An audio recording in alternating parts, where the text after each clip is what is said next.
অবশেষে হাসনাত আব্দুল্লাহ গোপনে আওয়ামী লীগে যোগদান করল। আওয়ামী লীগের হয়ে তিনি বাংলাদেশে অনেক বড় একটি চ্যালেঞ্জ হাতে নিল। এদিকে ঈদের পরই রাজনীতিতে ফিরছে আওয়ামী লীগ। পর্দার আড়ালে চলছে গোপন সমঝোতা। দিল্লি সফরে আসছেন সজীব ওয়াজেদ জয়। কোমর বেঁধে রাজপথে নামল আওয়ামী লীগ। আওয়ামী লীগ এবং তাদের অঙ্গ সংগঠনে বাংলাদেশে আওয়ামী লীগ ফিরবে, অবশ্যই ফিরবে। এবার আওয়ামী লীগ নিষিদ্ধের প্রতিবাদে রাজপথে এবার হাসনাত আব্দুল্লাহ। আওয়ামী লীগের নিষেধাজ্ঞা প্রত্যাহার না করা হলে রাজপথ না ছাড়ার হুঁশিয়ারি দিয়ে যা বললেন তিনি। তাহলে কি রাজনীতির মাঠে আবার ফিরছে বাংলাদেশ আওয়ামী লীগ? পর্দার আড়ালে কি শুরু হয়েছে বড় কোনো সমঝোতার খেলা? গ্রামের মুরব্বীরা বলেন, আওয়ামী লীগের সাথে পাঙ্গা নিতে নাই। আওয়ামী লীগের সাথে পাঙ্গা নিলে টিকে থাকা যায় না, কারণ অতীত বলে, ইতিহাস বলে, আওয়ামী লীগের সাথে যারাই পাঙ্গা নিয়েছে তারাই টিকে থাকতে পারে নাই। আওয়ামী লীগ ছাড়া যে বিএনপি পঙ্গু তা আবারও প্রমাণিত হয়েছে। গোপালগঞ্জে সংরক্ষিত নারী আসনের বিএনপি থেকে মনোনয়ন পেলেন নিষিদ্ধ আওয়ামী লীগের নেত্রী। এটি বড় ধরনের সিদ্ধান্ত খুব শিগগিরই আসতে যাচ্ছে। তার আগে বাংলাদেশের সাবেক প্রধানমন্ত্রী শেখ হাসিনার ছেলে সজীব ওয়াজেদ জয় দিল্লি সফরে যাচ্ছেন। দিল্লিতে জয় ও তার মা শেখ হাসিনা আওয়ামী লীগের শীর্ষ নেতাদের সাথে বৈঠক করার পর দলটির নেতৃত্বে কারা আসতে পারেন তা ঘোষণা করেন। ট্রাম্প ও মোদির বিশাল ধোঁকায় এখন কেঁদে কেঁদে রীতিমতো জ্ঞান হারালেন প্রধানমন্ত্রী তারেক রহমান। তাই অবশেষে নিজেদের ভুল শোধরাতে ও ক্ষমতা টিকিয়ে রাখতে যুক্তরাষ্ট্রকে ছেড়ে ইরান ও চীনমুখী হল বিএনপি সরকার। ক্ষমতায় বসেই হোয়াইট হাউসের মন পাওয়ার জন্য যে গোপন ছক কষেছিল নতুন সরকার। আওয়ামী লীগের নিষিদ্ধ করা হয়েছে বিএনপির লীগের সবচাইতে বড় আত্মঘাতী সিদ্ধান্ত। আওয়ামী লীগ করলে সরকারের কিছু 14 বছর জেল দিব। জয় বাংলা স্লোগান দিলে যদি ওই সিকেটও নয়, তারপরও তো বুক ফুলে জয় বাংলা স্লোগান দিব। 24 সাল আপনারা মনে করেন শেখ হাসিনার পতন হয়েছে, আমি মনে করি 24 সালের পরে পুরো বাংলাদেশের পতন হয়েছে। জামাত ইসলাম শয়তানের অর্ধেক দায়িত্ব পালন করে। শয়তানের এত মিশা কথা কয় না যত মিশা কথা জামাত কয়, বুঝছেন? ইউনূস কি চুক্তি করছে যে চুক্তিতে আমরা আমেরিকার কাছে ধরা সারা। সুপ্রিয় দর্শক, তাহলে কি হাসনাত আব্দুল্লাহ অবশেষে আওয়ামী লীগের সাথে যোগদান করলো? এবং অবশেষে কি এত জটিকার পরে তিনি আওয়ামী লীগের সাথে যোগদান করার মতো এমন একটি কাণ্ড ঘটে গেল যেটি সবারই কল্পনার বাইরে ছিল, এবং এটি কখনো কেউ আশাও করতে পারেনি যে হাসনাত আব্দুল্লাহ আওয়ামী লীগের সাথে যোগদান করবে এবং জুলাই যোদ্ধাদের সাথে বিশ্বাসঘাতকতা করবে।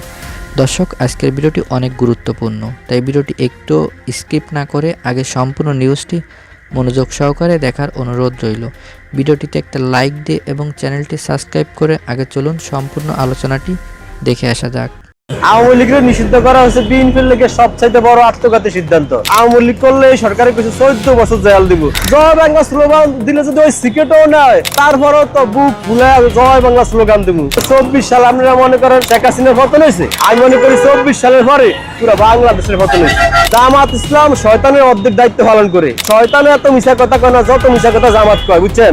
ইউনূস কি চুক্তি করছে যে চুক্তিতে আমরা আমেরিকার কাছে ধরা সারা জীবন গোলামি করতে হইব, আমার আপনি বুঝান। আওয়ামী লীগের নিষিদ্ধ করা হয়েছে বিএনপির লীগের সবচাইতে বড় আত্মঘাতী সিদ্ধান্ত, কারণ ভবিষ্যতের লেগে অনেক কিছু জায়েজ করে দিছে।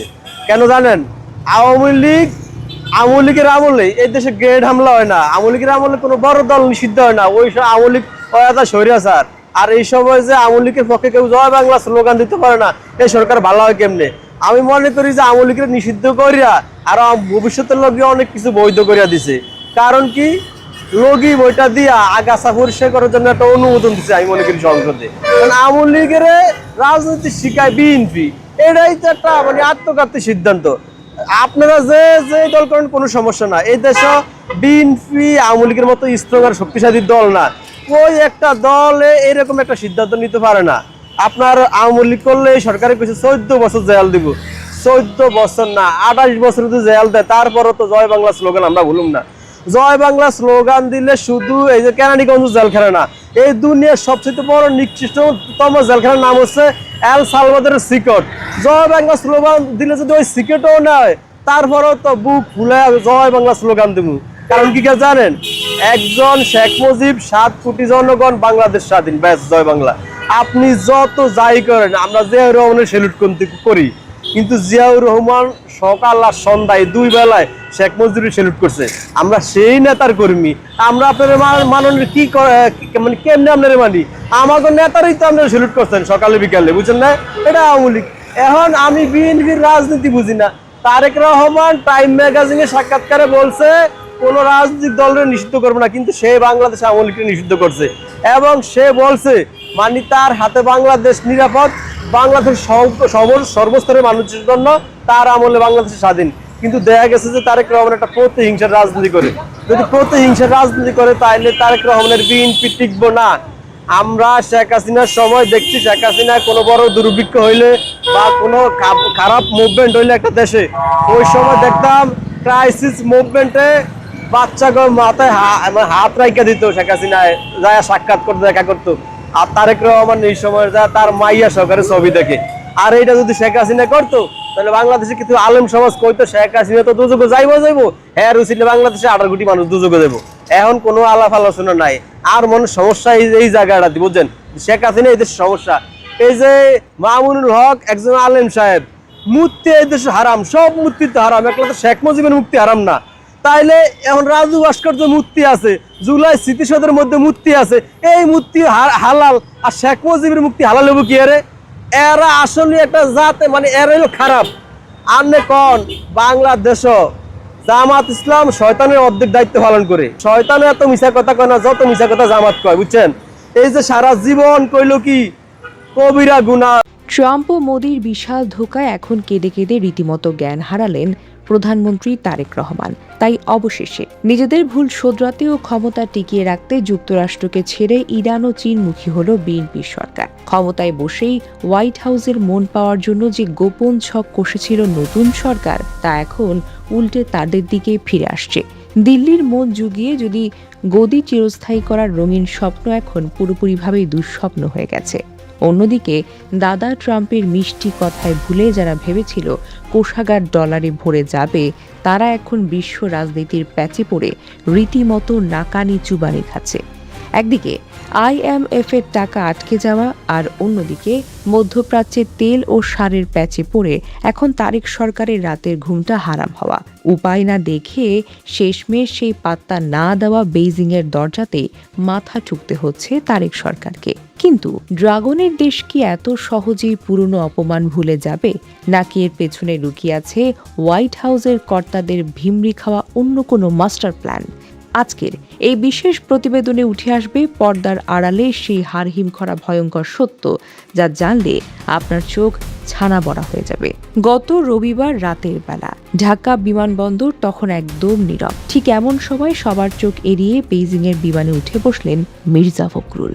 আর তার ঠিক 24 ঘন্টা পার হতে না হতেই সোমবার একই পথ ধরলেন অর্থ দপ্তরের বড় কর্তা রাশেদ আল মাহমুদ তিতুমির।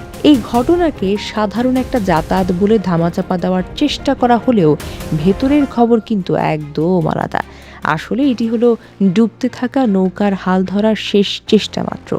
ক্ষমতার গদি যখন নড়বড়ে, তখন সেই গদি বাঁচাতে তারা তিলে তিলে চীনের ধর্ণা ধরতে বাধ্য হচ্ছেন আর কি। তারেক সাহেবের দলের শীর্ষ এই দুই নেতার গোপনে বেইজিং যাত্রা প্রমাণ করেছে পরিস্থিতি কতটা হাতের বাহিরে চলে গেছে। খাদের একদম কিনারায় দাঁড়িয়ে থাকা বিএনপি সরকার এখন বাঁচার আশায় ড্রাগনের দেশে দৌড়ঝাঁপ করার চেষ্টা করছে। এই গোপন চাল বুঝিয়ে দেয় রাজনীতিতে তাদের আগের সব হিসেব একেবারে উল্টে গেছে। রাতারাতি এমন কি ঘটল, যুক্তরাষ্ট্রের তেল মারা নেতারা হঠাৎ করে এমন পোল্টি খেলেন? এর পেছনের আসল কাহিনী খুঁজতে গেলে বেরিয়ে আসবে চরম এক ভণ্ডামি আর বিশাল ব্যর্থতার ছবি। হোয়াইট হাউসের দিকে তাকিয়ে থেকে তারা যে সমস্ত বড় ভুল করেছে, সেটা এখন তারা খুব ভালো করেই বুঝতে পারছে। এবার তবে গল্পটা একটু পেছন থেকে শুরু করা যাক। তখন হলো ক্যালেন্ডারের পাতায় 19শে ফেব্রুয়ারি।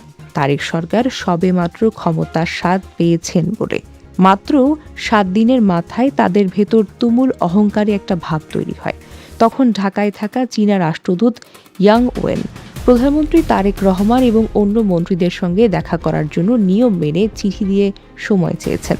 ভাবলে অবাক হতে হয়, যে দেশের টাকা আর সাহায্য ছাড়া এই দেশের বাজার একেবারেই অচল, সেই বেইজিংয়ের রাষ্ট্রদূতকে নিয়ম মেনে চিঠি পাঠাতে বাধ্য করা হলো। তারেক সাহেবের সরকারের এই আচরণ ছিল চীনের প্রতি বিরাট অপমান।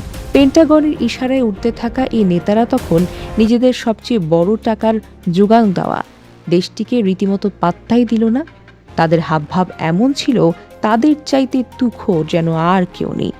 এই অতিরিক্ত ভাব নেওয়ার কারণেই তাদের বিপদে পড়তে হয়েছে, সেটা তারা তখন একটুও বুঝতে পারেনি। চীনের সঙ্গে এমন ব্যবহার করলে তারা মূলত নিজেদের পায়ে কুড়াল মারল। তখন তারা ভেবেছিল ওয়াশিংটনের হাত তো মাথায় আছে, তাই কাউকে গোনার টাইম তাদের কাছে নেই। তবে কেন এই সময় বেইজিংকে এত হেলাফেলা করা হয়েছিল আর তার পেছনের আসল কারণটাই বাকি, চলুন না খোলাসা করা যাক। মূলত নির্বাচন